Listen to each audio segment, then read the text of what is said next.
So today we are going to talk about the race in human geography.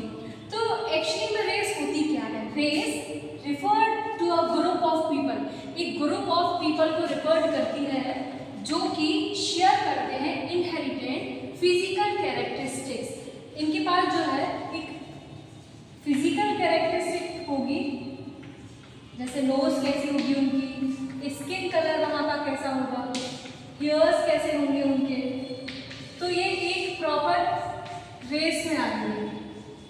जैसे कि हम Negroid की बात करते हैं, जो नेग्रोइड पीपल रहते हैं, नेग्रोइड रेस रहती है, उसको डार्क रेस कहा जाता है और वो बिलोंग करती है अफ्रीका को। उनका जो स्किन कलर रहता है वो डार्क होता है, उनके जो हेयर्स रहते हैं वो वुली हेयर्स रहते हैं। तो ये सारी फिजिकल कैरेक्टरिस्टिक्स जो हैं ये इनहेरिटेड की जाती है।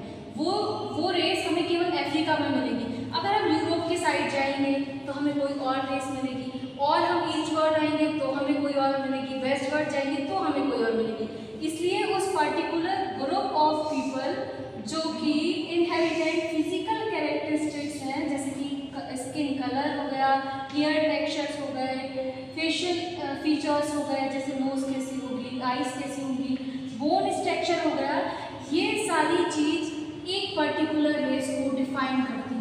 और अगर हम रिसर्चर्स जोग्राफर्स की बात करें तो गार्ड ने भी कहा है race is a group within a species. तो स्पीसीज तो एक है, लेकिन उस स्पीसीज में कई सारी रेसेस हैं। जैसे कि हम सारे होमो सैपियंस हैं, लेकिन हम सब में से भी 5 बेसिक रेसेस। अब हम रेशियल क्लासिफिकेशन की बात करते हैं। होमो सेपियन जो है उसमें कई सारी रेसेस आती हैं। मेजरली हम 5 रेसेस की बात करते हैं, और वो रेसेस किस बेसिस पर क्लासीफाई होती हैं, वो है फिजिकल फीचर्स, जैसे कि स्किन कलर, हेयर्स, नोज, आई शेप या क्रेनियल फीचर्स। स्किन कलर में हम बात करते हैं मेलेनिन कंटेंट की। अगर मेलेनिन ज़्यादा होगा तो डार्क स्किन होगी। डार्क स्किन, अच्छा मेलेनिन कंटेंट जो है वो ज़्यादा कैसे होगा? अगर सनलाइट का एक्सपोजर ज़्यादा है तो एक पिगमेंट ज़्यादा होगा, जिसके कारण स्किन कलर क्या होगा? डार्क होगा। वही अगर हम हेयर्स की बात करें तो उसका टेक्सचर कलर कैसा है, नोज ब्रॉड है या नैरो है, आई शेप कैसी है, क्रेनियल फीचर्स कैसे हैं। फॉर एग्जांपल अगर हम कैस्केड की बात करें, नेग्रोइड की बात करें, मोंगोलॉइड की बात करें, तो इनमें थोड़ा सा डिफरेंस है। जैसे कि मोंगोलॉइड जो होगी वो येलोइश होगी उनकी स्किन, नेग्रोइड जो होगी वो उनकी डार्क होगी, और जो कैस्केड रहेंगी उनकी वाइट होगी। इस तरह के फीचर्स हैं जो उनको क्लासीफाई करते हैं। अब हम इनकी क्लासिफिकेशन की बात करते हैं। Now we are talking about the classification, the division of races. तो 5 होती हैं, अभी हम 3 की बात कर रहे हैं, कॉकेसॉइड, नेग्रोइड एंड मोंगोलॉइड। इनके फीचर्स के हिसाब से हमने इनको क्लासीफाई किया है। फीचर्स जैसे स्किन कलर क्या है, हेयर कैसे हैं, टेक्सचर कैसा है, नोज, हेड, आईज और जोग्राफिकल डिस्ट्रीब्यूशन। जब हम कॉकेसॉइड की बात करते हैं तो इनको वाइट रेस भी कहा जाता है। जो इनका रेस स्किन कलर है वो लाइट स्किन कलर रहता है। एंड देन नेग्रोइड्स की जब हम बात करते हैं तो वो डार्क स्किन कलर उनका मेनली रहता है, डार्क ब्राउन। मोंगोलॉइड की बात करते हैं तो येलोइश, इसलिए इनको येलो रेस भी कहा जाता है, इसको डार्क रेस एंड इसको वाइट रेस। हेयर की हम जब बात करते हैं तो कॉकेसॉइड में हमें स्ट्रेट हेयर, वेवी हेयर देखने को मिलते हैं, वहीं नेग्रोइड में वुली हेयर ज़्यादा देखने को मिलते हैं, और मोंगोलॉइड में अगेन स्ट्रेट और ब्लैक इन कलर। नोज की बात करें, कॉकेसॉइड नैरो नेसल ब्रेस रहता है, और नेग्रोइड में ब्रॉड रहता है, एंड मोंगोलॉइड में स्ट्रेट रहता है, स्ट्रेट हेयर्स रहते हैं, फ्लैट एंड ब्रॉड नोज रहते हैं। हेड की बात करें तो लॉन्ग हेड रहेगा पॉस्केट का। आप जिस अपने दिमाग में इमेज बनाइए कि जैसे यूरोप के लोग हैं, हम अफ्रीका के लोगों को देखते हैं, तो उनकी जो इमेज है उस इमेज के थ्रू आप ये क्लासिफिकेशन अपने कर सकते हैं। जैसे लॉन्ग हेड हमें यूरोपियंस का देखने को मिलता है, एंड देन ब्रॉड हमें सब अफ्रीका वाले लोगों को देखने को मिलता है जो अफ्रीकन्स रहते हैं, और वाइट और मोंगोलॉइड जो है वाइट या हाई चिकबोन रहेगी, ये हमें साउथ ईस्ट एशिया में ज़्यादा देखने को मिलता है। अब हम आइस की बात करते हैं तो जो कैस्केड रहते हैं, कॉकेसॉइड रहते हैं, वो लाइट ब्लू, ग्रीन या नेग्रोइड की जो रहेंगी आइस वो ब्लैक रहेंगी, और मोंगलोइड की जो रहेंगी वो फोल्ड रहेंगी या ब्लैक रहेंगी, एपिसेंट्रिक फोल्ड या ब्लैक रहेंगी।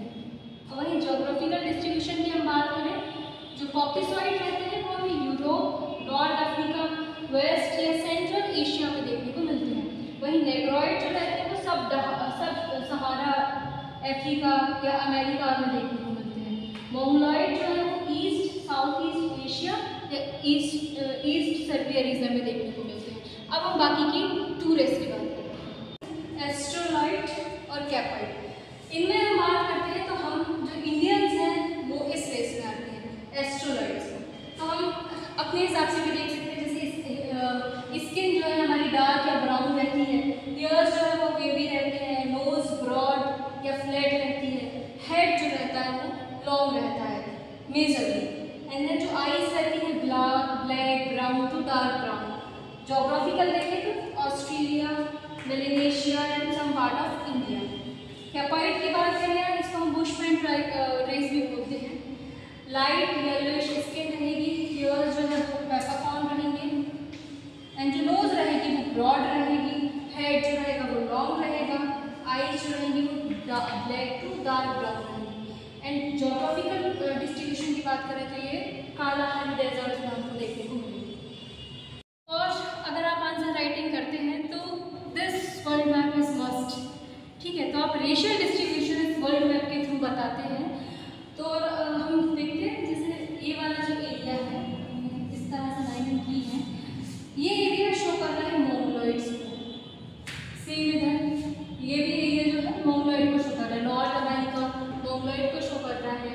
यहाँ पे जो है ईस्ट यूरोप है ये मोंगलोइड को शो कर रहा है, ये भी साउथ अमेरिका है ये मोंगलोइड को शो कर रहा है।